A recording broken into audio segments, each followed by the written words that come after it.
Welcome to another episode of Inmate Tea with AMP, where I'm your host, April. We're here to talk with a guest that we have on the line, Farren Bryant from California, currently incarcerated in a California prison. Welcome, Farren. We're glad to have you on the podcast. Good morning. Thank you for having me. Today we're going to get into your case, and it's an interesting one. Before we do, Farren, I would love for you to give us a little bit of background information about you and your life growing up. I'm the second oldest of 6 kids. My mother and father got married 4 months after I was born. Still married to this day. I grew up, we moved a lot at first because they were so young. They had me as a teenager, so we kind of went back and forth, from a lot of different cities or different even parts of our own city. In fact, we moved so much, I went to 7 schools in 3 years. Wow. We moved that much. So your parents, it was a young love? Yeah, my mother and father have known each other since they were teenagers. Probably longer than that, since they were about elementary school. Oh, wow, and they're still together. Yes, the anniversary coming up this month on 18th. Wow, okay, that's good to hear. So you moved around a lot. Why did you move so much? Well, they were young, and they were trying to, figure out, like, at that point, they hadn't, got into their careers yet. So my mom and dad, even young, once they got married, they didn't feel like they were going to live with their own parents. So, so I'm the second oldest at 6, and at that time it was me and my brother, and then my little brother came along, and it's more of them always having this dream that they wanted their own home, and also wanted it in the right place. Yeah. My mom and dad, when we lived in certain areas, like at one point we moved to Watts, which is in Los Angeles, California. A lot, gang violence was at its peak in the 80s back then, and my mom was like, "No, this is not us." And then we were moving, and we went to a city called Fontana, California, where it was predominantly, I'll say, like, they were still living in the Jim Crow era back then. And, that was the first time I had been called a by somebody that after about a year, again, my mom was like, "No, that's not for us." So we went back to what my family pretty much has been since they came to California in the 40s, which is Pasadena. Okay. What city are you in whenever this takes place that puts you in prison? Pasadena. So at what age were you at this time? The case happened? 19. Yeah.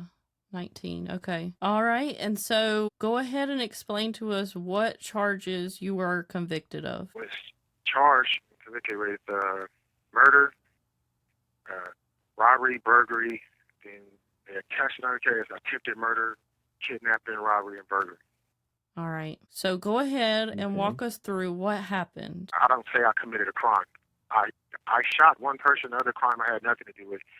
I do always admit to shooting. He's a reverend or a pastor, whatever, that's what he called himself. So, as a teen, I got in a little trouble. I used to ride around in stolen cars and murders when out there, because me and my father, we kind of had a rift once I became a teenager. We didn't see eye to eye on a lot of stuff. So as a runaway teen, I was out in the street doing things and hanging with gang members. So I went to what's called California Youth Authority. And after doing 3.5, 4 years in California Youth Authority, I came home, enrolled myself in school, basically stopped hanging out in the streets, and my relationship with my family had improved quite a bit.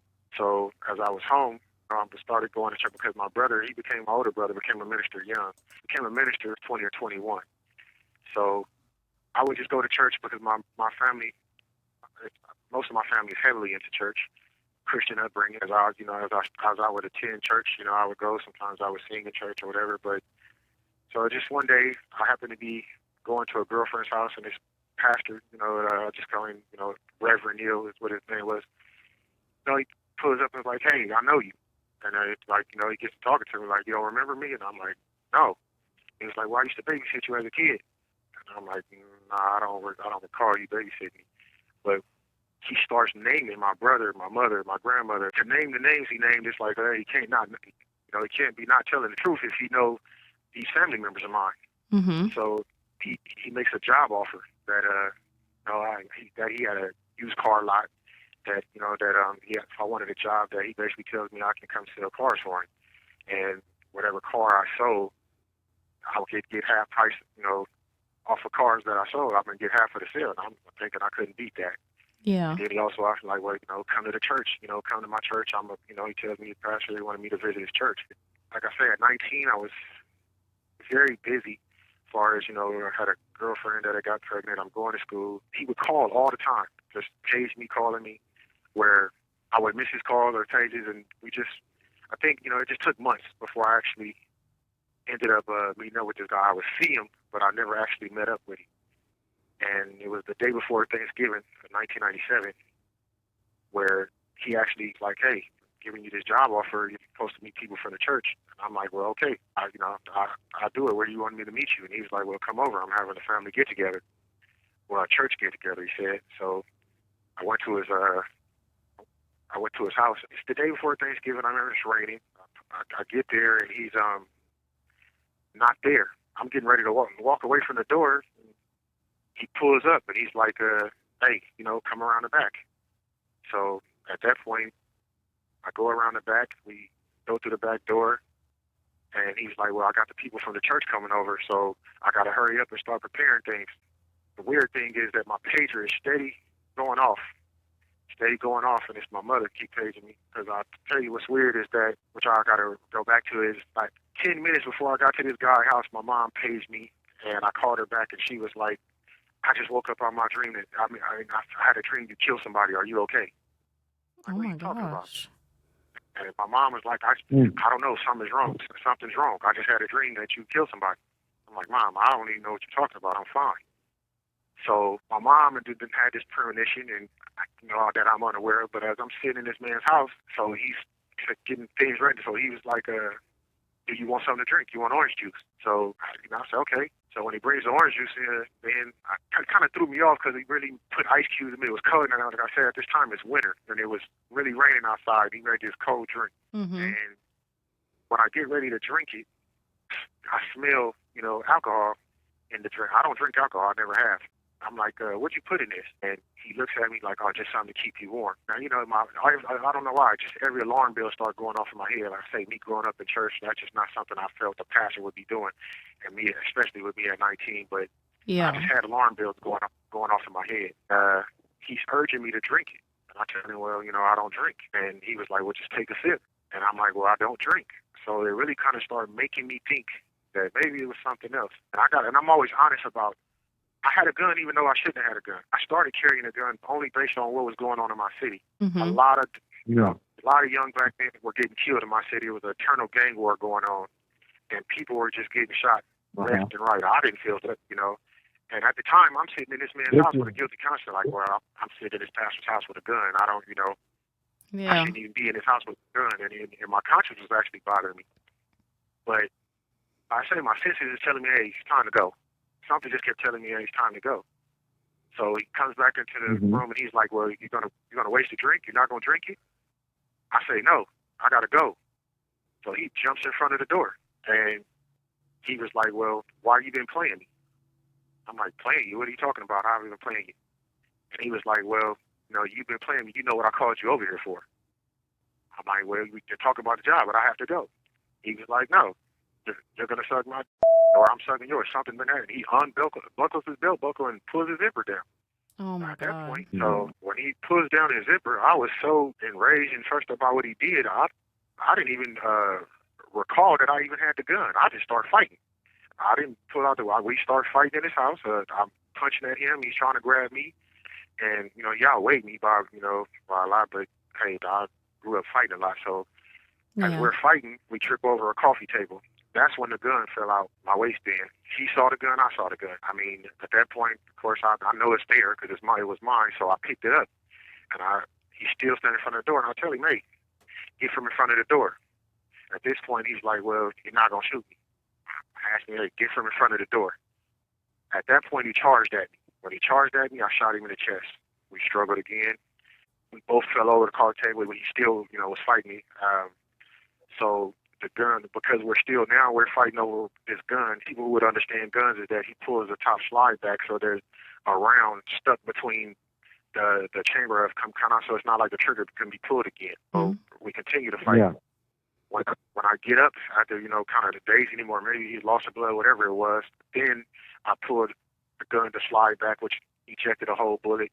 And he grabbed at me, and I shot him a second time, which is, I'm still unsure if it was the ear or the head. I was in panic. It was so fast, everything was going. I tried to get out the front door. He had that bolted closed, so I had to run back out the back door. I just remember thinking that these neighbors were like, going to hear me. So what I did was actually, I ran I actually got in his car. I drove his car about 3 blocks away just to get away from that area, and I left the car there. I just abandoned it there, and I ran to a friend's house.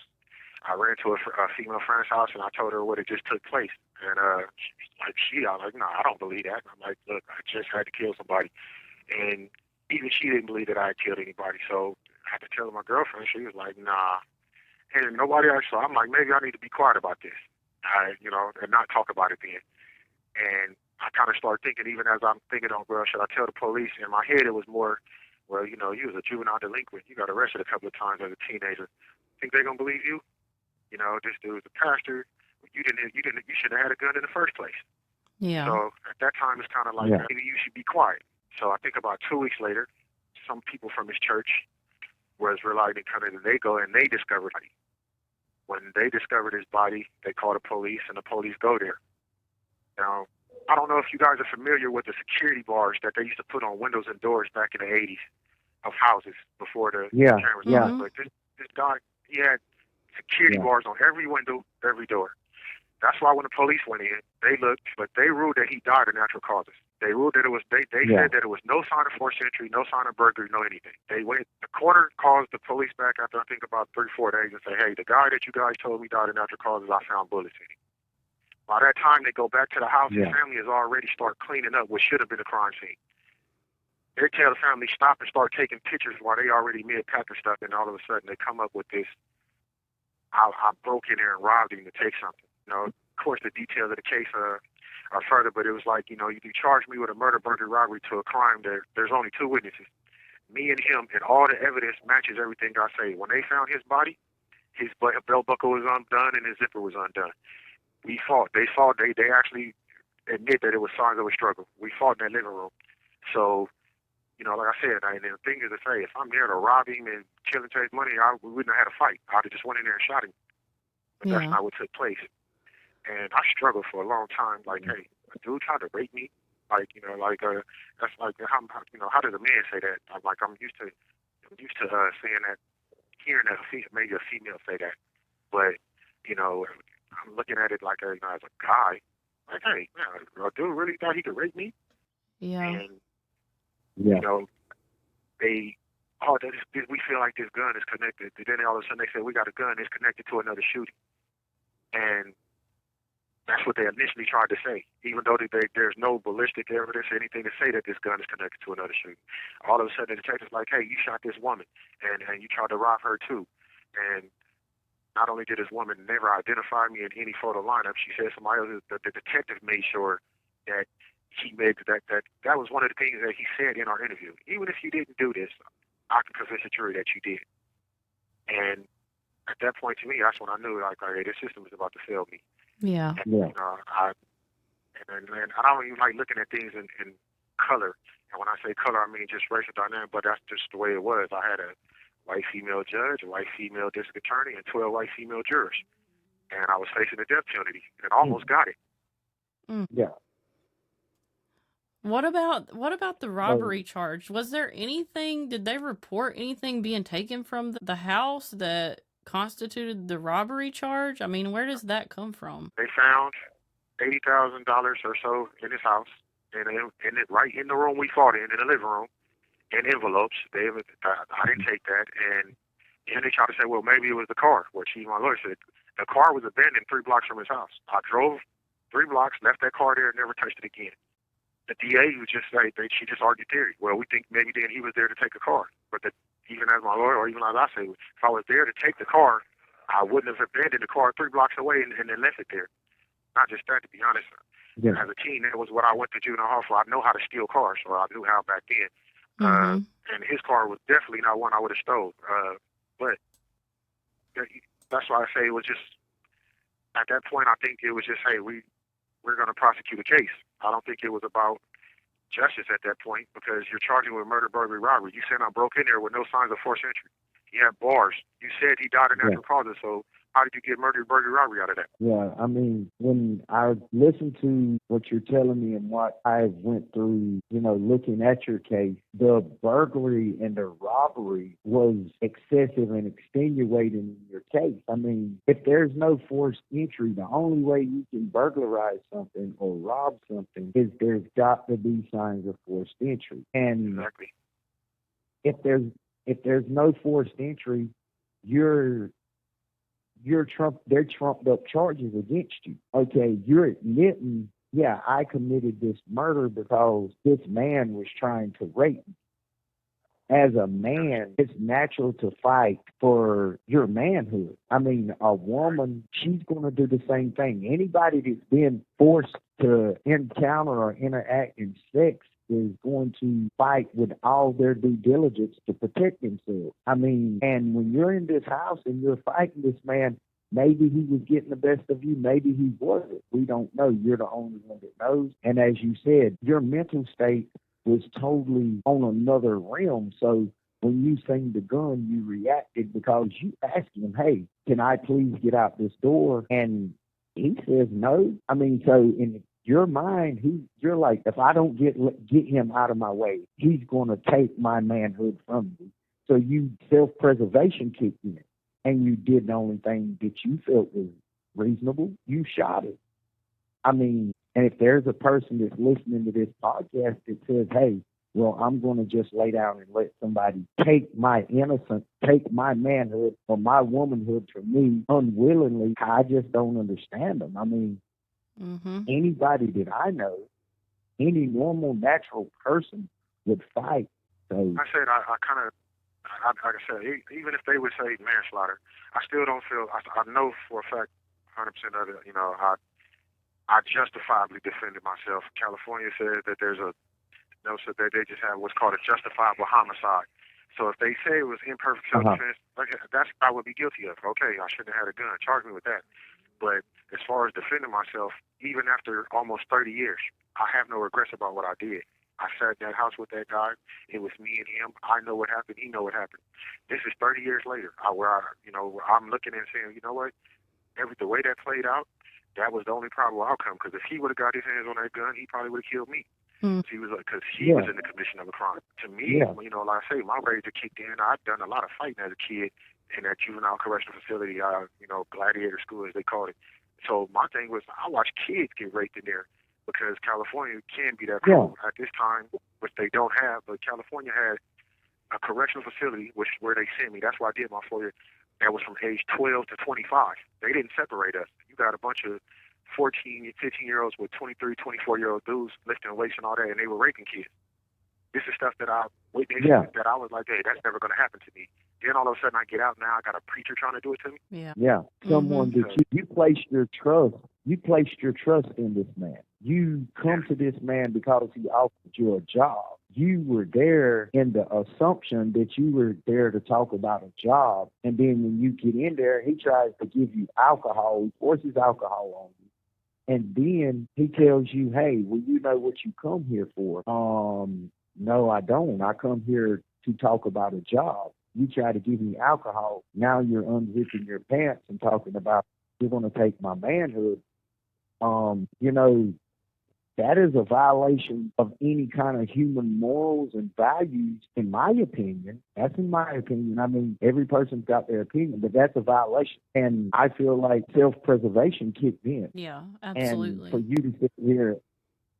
you to sit here and say, hey, yeah, I done it because I felt like I was in harm. I didn't take his money. I didn't break in his house. If I would have wanted to steal his car, they would have never found his car again, because I'm pretty sure you were in the streets. You could have found a chop shop. You could have found somebody to sell the car too. And evidence doesn't uphold a robbery nor a burglary. In your case, the evidence doesn't show that there was a forced entry. There is nothing missing from this man's home to uphold the charge of robbery or burglary. You didn't burglarize nothing because you didn't force your way into the house. You didn't rob anything or take anything, and everything's in the same place that it was. And they allowed the family to go in there and start moving evidence. So in your case, if The laws say, hey, we done a investigation. Well, if you don't see nothing move. Well, I place transcripts in my book for a reason. Because I feel like I'm a person who say, okay, you don't have to believe what I say. Let me prove it to you. And, you know, it's easy for a lot of people to, I say I've been in here nearly 30 years. A lot of people make that claim, but I'm always feeling like I got to prove. I view myself as a survivor, not a victim, because, you know, that I just feel like, you know, he tried what he tried. And again, I guess I'm the one that stayed breathing. So, but I feel like when prosecutors get cases and they just feel like it's about winning and losing versus actually doing due diligence to really see if justice is being done. Because I feel like that's just what the judicial system is now. It's just about wins and losses. And because if it was really about the truth, then I wouldn't be sitting here. Before they even knew anything about me, they asked somebody for his church, and they was like, well, he probably got killed by a teenage boy or something. And they were like, why would you say that? And they was like, well, because he goes around trying to pick him up. And that was one of the things. So during the course of the investigation, when we find the witness, they wouldn't allow the jury to hear a particular person that got on the stand. And she was a witness. She basically said that they made the jury leave the courtroom. They called a 402 hearing. She got on the stand and said that in the 80s that she lived with the pastor. She said that her job was to go out and get boys for the pastor. She said some of them knew what they were coming for, some didn't.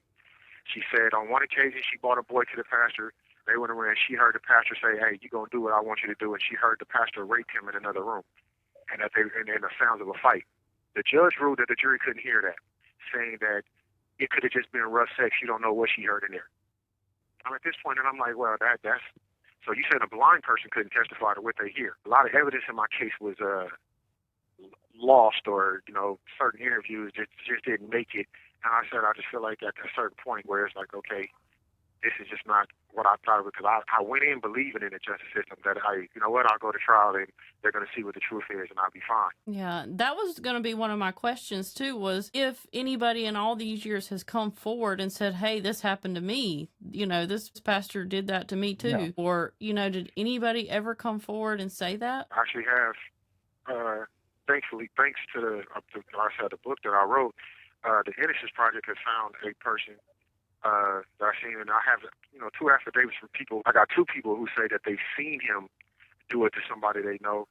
But also, I'm highly aware that not only in the black community, but as men, I don't think men are willing to, you know, and to me, it was almost shameful to say that he tried it.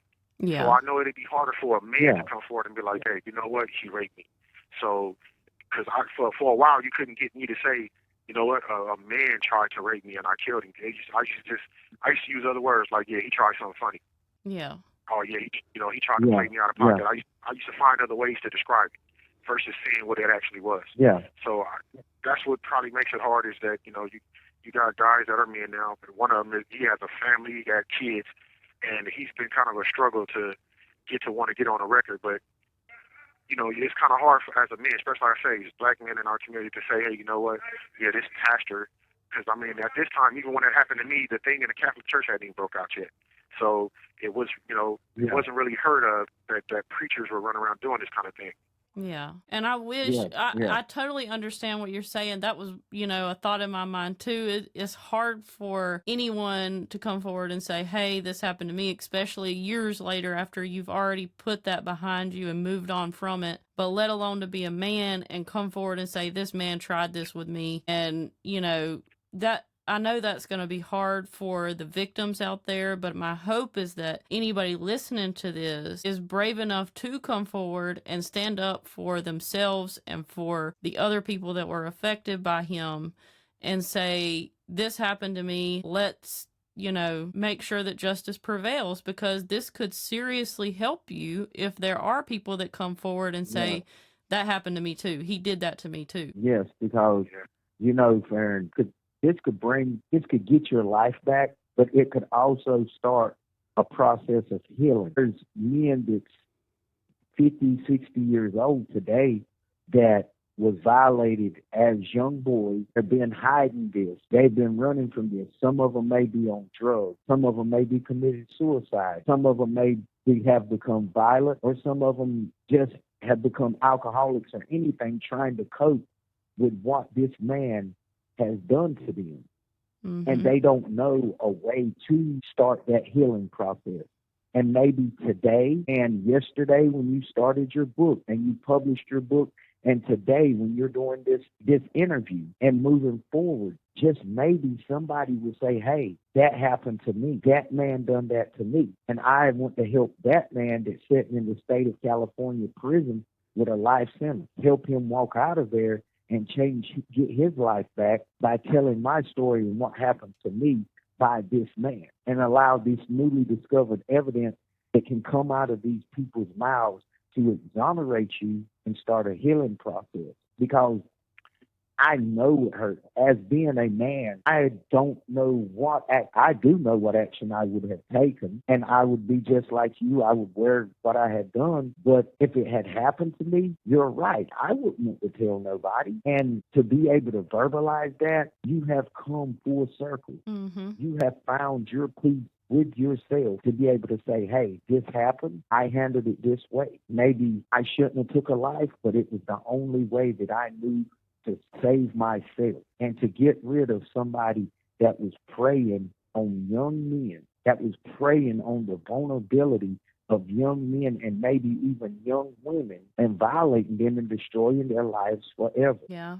Farren, did your parents know him at all? He was just known to be like in Pasadena churches in my city. He had his church in Long Beach or Los Angeles. In Pasadena, once his reputation got out there, which is like, and this is what frustrates me, is the black community, rather than addressing it, kept it a secret. It was more of we don't want him in our churches anymore.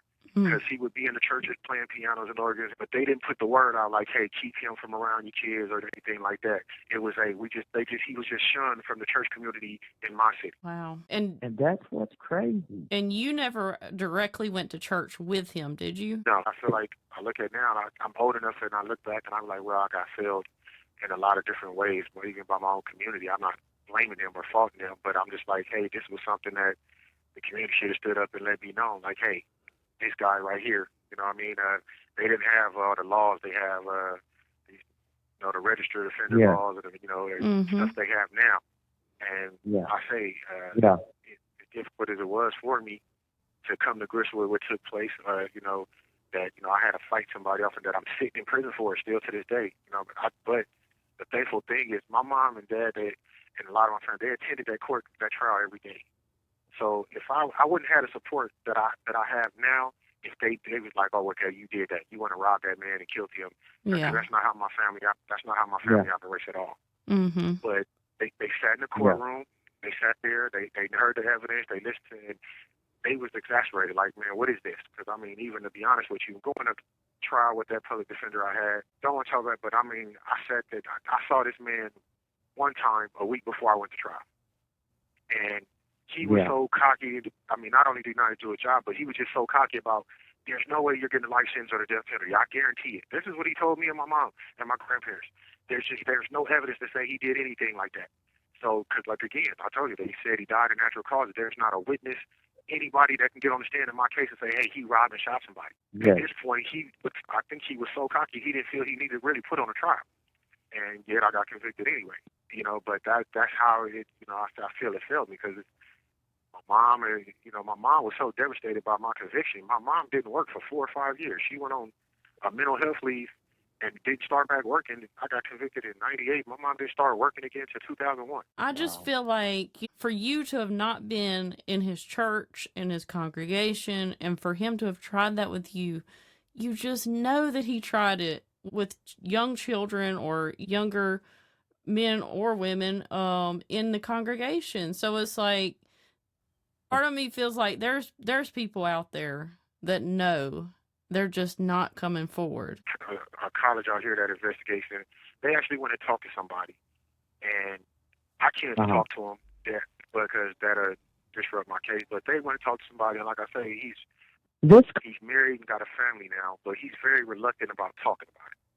He doesn't really want to, talk. And this guy would be about 47, 48 right now, and he don't want to really. He's reluctant about talking about something that happened to him when he was 16, 17, again, because I guess as a man, he don't want to tell, I guess he wouldn't never want to tell his wife or his kids that, as a child, or, because to be honest, even at 16, 17, I didn't view myself as a child. I guess that boys, we think different. I still thought I was a man, even though I wasn't. Yeah. And And I think it may Yes. be hard for some of these guys to be like, man, I was raped before. I mean, that's not something men would want to come forward. Because like I say, I struggled to deal with somebody tried to rape me. Because I'm because I'm looking like, Yeah.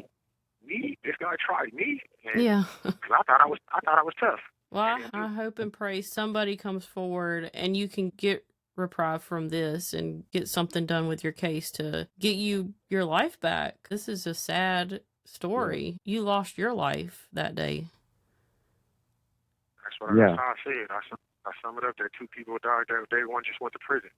Yeah. And I gotta stop fighting. And I will give you so I guess they gave me a life without parole sentence, but California just passed a law in May that if you were given a life without parole sentence and you were under the age of 26, after 25 years, you can be eligible for parole. I've been here going on 30. So Okay. Wow. But even if I get home, I'm never going to stop trying to fight to prove my innocence. I don't want this over my head or this going down and just, he did the time for it. I'm never going to stop fighting to show that I was convicted of something I did. Yeah. Well, I commend you, and I just love that energy to keep fighting and get your name cleared of this. Just keep on keeping on and keep us informed because we would love to have updates. Right, yeah. Definitely will. Book it can be found at Amazon, the Google Play Store, or anywhere. It's called All That I Am. It's just my autobiography, details my life and what I went through. And the second book, which is becoming in the next 2 to 3 months, is called Letter from a California Prison, and it just journals and chronicles what the system is like and what it was like for me doing 30 years in this prison system. Okay. Well, thank you, Farren.